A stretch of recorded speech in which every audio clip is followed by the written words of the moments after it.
All right, welcome back to the next video. Today we're going to be talking about the hormone regulation system. In particular, we're going to be talking about GNRH, how it controls the rest of the hormone system, and how medications are used to inhibit it for pharmacological benefit for certain medical conditions. Now, on its own,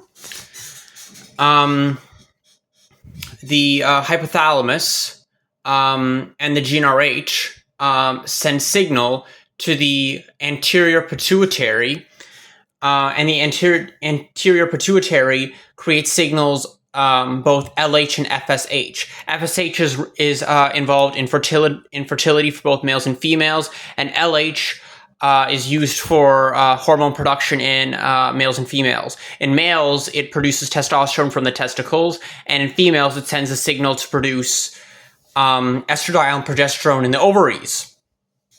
Now, there's a negative feedback loop that's in place here. So based off of the hormones that are produced, the GNRH in the hypothalamus essentially decides, how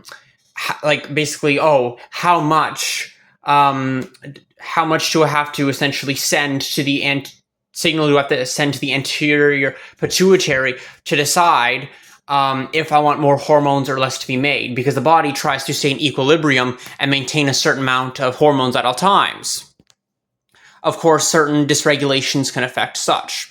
Today we're going to be talking about two different types of medications, GNRH agonists and antagonists. First off, we'll start with the GNRH agonists. GNRH agonists work by binding to GNRH, and at first they'll increase levels of LH, resulting in higher testosterone in men and higher estradiol and progesterone in women.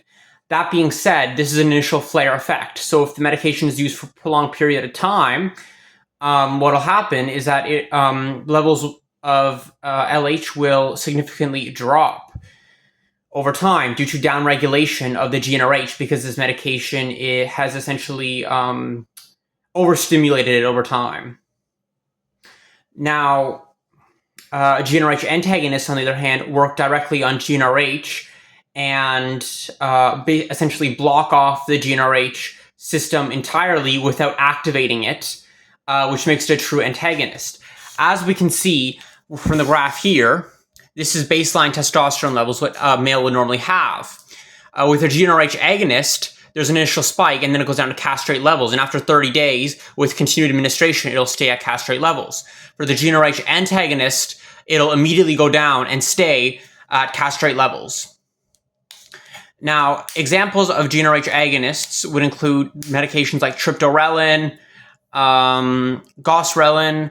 On the other hand, GNRH antagonist examples would include degarelix and relugolix. Now, for the explanation that I have here as to the spike, that's why I think GNRH agonists are garbage for prostate cancer, because that spike will cause the tumor to potentially progress more, because prostate cancer feeds off of androgens. So although it'll help castrate in long run, we have GNRH antagonists available without that spike, avoiding potential complications and making the prostate cancer more aggressive temporarily, or resulting in more side effects due to the prostate cancer growing more. So GNRH antagonists are best used, and in my personal pharmacological opinion, GNRH agonists should not be used for prostate cancer. Thank you. Bye.